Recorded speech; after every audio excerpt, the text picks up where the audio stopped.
Okay, so I'll start. Hello, my name is Miguel Prada. I'm one of the co-founders of Diva and the CEO of Samir Labs. And as you see, I'm going to present here how is the magic happening behind the distributed validators at Diva. So let me start with why we need DVT at all and what is Diva. So as the famous sentence from the Sword of Damocles says, with great power comes great responsibility. And you can see that if you have a set of operators, as in many of the staking protocols, that just assign, so the liquid staking only assigns ethers to operators that are running validators. Without any kind of bound, these operators can unilaterally create some damage to Ethereum, so they can create losses and transfer that damage to the liquid staking token. So yeah, if there is no collateral at all, which is one of the main criteria for many liquid staking tokens, any damage that it happens to these operators and to these validators gets transferred to the liquid staking token. So that is one important factor. But there is also another important factor, which is a single guy, a single person, a single operator can cause these damages. So not only collateral is needed in order to cover these possible damages, but also DVT is needed. So that way, not a single person can create the damage, but it needs to collude with more than one entity and be able to create this kind of bribery, damage, or any kind of cartelization that can happen in order to act maliciously on Ethereum. If we don't have these kind of measures, any operator from this type of networks can act and create damage to the liquid staking token and therefore get profit somehow by either leveraging or doing some actions on the background. So this doesn't go very well with the famous sentence from Bitcoin of don't trust, verify. Here we're trusting the operators of the liquid staking token instead of verifying that they need to act accordingly to the protocol and behave correctly.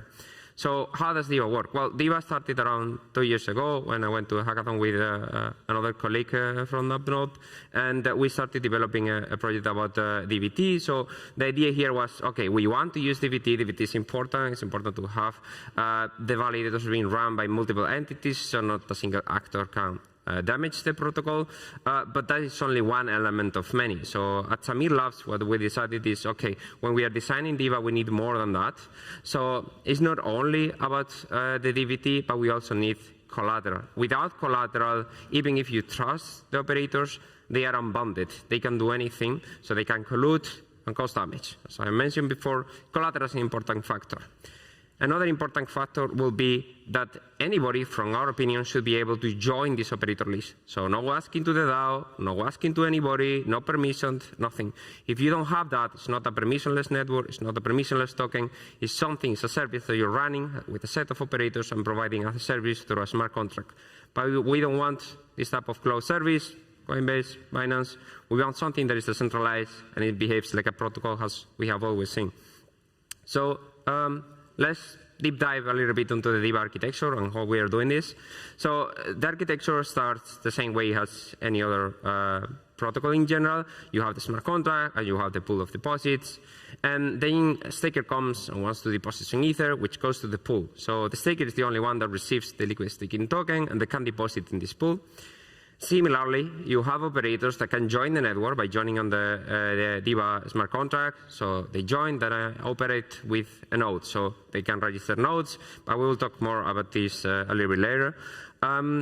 Yeah, so then you have the two entities. You have anybody that can join as operator and anybody can join as a staker, and we have to match them together. So to do that, Diva keeps track of all the operators that have been registered in Diva and all the nodes that have been registered in Diva. So those are the main entities that are going to do the operation of the protocol. And of course, like the stakers. Stakers are also keep being tracked with the balances and rewards. But yeah, the important thing here is to keep track of all the nodes because we will need them later to create the validators. We'll see now how that works. And then there is the beast that we are going to get deeper into it now. Of course, it's going to be a high overview. It's not going to be highly detailed because we don't have time for that. But well, I'm going to explain how using these components, Diva uses randomness to basically create the distributed validators and coordinate between them in order to be able to create a validator key. So yeah, we use basically DKGs, as you probably are familiar with, distributed key generation. So the nodes talk to each other through peer-to-peer. This is quite a novel implementation from the team at Samir. We haven't seen so far any implementation out there, production ready for DKGs over peer-to-peer. So we are providing one of the very first implementation of DKGs over peer-to-peer that allows to talk nodes to each other and be able to concentrate one BLS key together that they can act. So that works pretty fine and fast. Yeah, so we're going to use, as I said, this part of the diagram to use it as a guideline. And let's deep dive into it, shall we? OK, so the idea here is to use the rundown to coordinate the creation of this distributed validator. How we're going to do that? Let's go first to the operators list and the node list. So we have a set of operators and nodes. Each operator in Diva can be anyone. It's just an Ethereum address that you go, you click on MetaMask, register as an operator, done. So any address, any Ethereum address can become an operator. And operators have nodes. So each node, you can have many machines. Think of them as machines. You can have many machines and distribute the load of the validators across different entities. But the important thing here is that the collateral, who deposits, who controls those nodes, is always the operator. So the operator is the one that deposits collaterals in Diva, and nodes always act on behalf of the operator, doing the work, coordinating the DKGs, creating the validators, and so on. And yeah, and each operator needs to have many nodes. This also creates some complexity, because once you have many nodes representing an operator, you have to decide which one has to talk to which in order to create the DKGs, because each one is valid. So we need to create additional layers of coordination in order to decide when we have more than one node. But yeah, so far that's the idea. Let's go now to the randomness part. So this is very simple, but basically you can have like a balance of the validator. Let's say you have 24 Ether at the beginning on the smart contract, and then someone comes and deposits another 48 ETH. So what happened at Diva? Well, what it happens is that the balance is changing from we cannot create a validator yet to, oh, now we can create 2 validators because we have 72 Ethers. So we have 2 times 32, 64. And with this 64, we can create 2 validators. So what the smart contract does is that it takes randomness from pre-rundown, which is now on the execution layer. You can take this data, manage it a little bit. It's not exactly purely only the prep rundown, but we use it as a source of entropy together with other things in order to generate a few seeds. So we create one random seed each one of the validators that we want to create. So we have 2 bundles of 32 Ethers. We create 2 pending validator seeds. With these 2, nodes are always monitoring the blockchain. That's why in Diva we need also the execution layer connection. So we need a Geth or any execution client in order to be able to monitor what is happening on the chain and to be subscribed to these events. So nodes are looking at these events. They get the messages. And then they say, OK, now we need to create a validator. Let's see how we create it. So we're basically deterministically coordinating DKG thanks to the randomness of the rundown.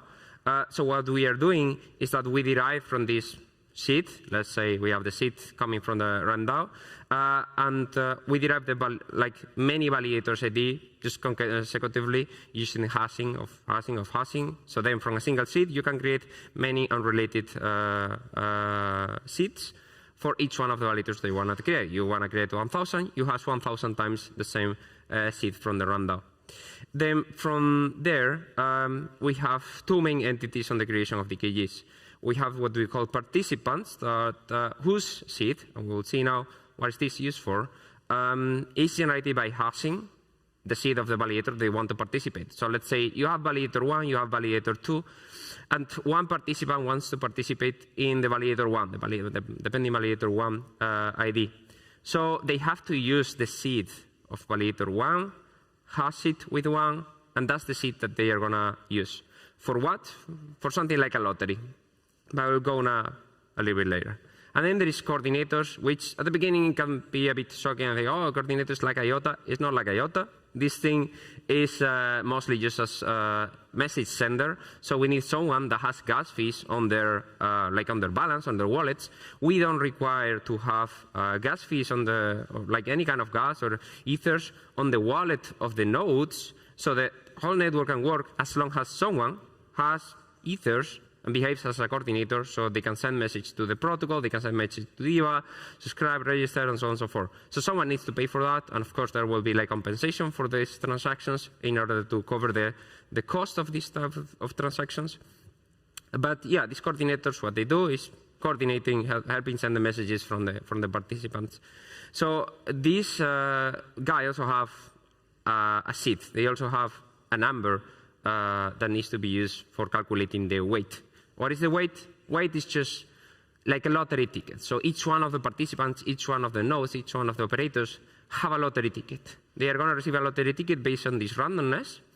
And what does it help this with? Well, it helps because you could have different coordinations, you could have different ways of coordinating DKGs, but this allows us to have a deterministic coordinating of how the DKG needs to be done. So, for instance, let's think that we could try to do a naive approach and say, I want to create a validator always with the address, only the address of the operators. So you can order them and say, okay, I order them by lower to higher in address, as if they were a big number. But then there is a problem. People will try to mine and do a proof of work to create addresses, so when they register, they have a higher chance of receiving validator. So that creates bias towards the lower addresses. So we need to do something a bit more tricky. At the beginning, we thought, okay, we can do Hamming distance. If you're familiar with Hamming distance, you have two binary strings, so you can basically create, like, there is no way to predict. It's like with XOR, there is no way to predict what's going to be the distance to a random string. So if you try to use something at the beginning, it doesn't going to work. But the problem with that is that in the smart contract it's quite costly, so really not the best approach. We also tried with an XOR, but ended up using hashes because they are the most efficient function in the smart contract. So hashes are even better, and they are less costly. So the idea here is you have the seed, and you have so the seed for the validator. I want to create validator number 1. The seed of the validator is whatever. We'll see an example later. And we have an address of an operator. Good. Then what do? We hash them together, and that's the lottery ticket of that operator. So that allows them to say, okay, I have this lottery ticket. My colleague has this operator lottery ticket. So you know your ticket and the ticket of everyone else. And the idea here is let's try to create the group with the lowest weight, the lowest accumulated weight, the lowest numbers. So let's try to get the lowest lottery ticket numbers. These allow us to have basically parallelization of DKGs. So it doesn't matter if it's the best one, it doesn't have to be the lowest. Maybe one of the participants is not active, maybe one of the participants is not alive and be able to coordinate DKGs. Doesn't matter as long as someone with the lowest set of lottery tickets submits to the smart contract and they are able to propose something, they could win. So then all the nodes could be active, looking at each other, saying, okay, the best set is not proposing anything. I have a high chance of winning. I'm going to submit this. So I'll be able to win the validator, receive rewards, and be able to operate because I'm active and the one that should have done it is not available. So that way, there is no loss at killing a DKG. Doesn't matter if we kill a DKG because there are many concurrent DKGs happening at the same time as alternative proposals, and always one is going to be proposed and create the validator. Yeah, so in this case, as the coordinators say, they take the lowest accumulated weight, and the lowest accumulated weight is the one that wins. And this allows us to have also a uniform distribution of validators. So by doing it randomly, instead of selecting by addresses purely, or by picking the operators that want to run this validator, if you pick, you would choose the one that you like the most. You like Coinbase, you like Binance, you like Blockteam, you like someone that you trust, but that creates centralization. So being able to choose operators creates centralization points. That's why randomness is important. It doesn't need to be important for the staker where their ethers go. They need to go to the network, and the network needs to guarantee that they're going to be safe. So in this case, the randomness allows to have a uniform distribution of validators across the whole network of Diva instead of centralizing in single points. Okay, so now let's go to an example with a little bit of numbers. I don't know if you can see it correctly, but hope you do. So we can have, let's say, this seed. You have a pending validator, you hash it, and then you have the validator ID. And then with the D154, this is the ID of this validator that we will see later. We have the D154 with the number 1, which is the participant's weight base, right? So then once we have this value, we can hash each one of the addresses of these operators that we saw before with the value, with the 5050, which is the outcome of the seed for the participants, and each one receives a lottery ticket.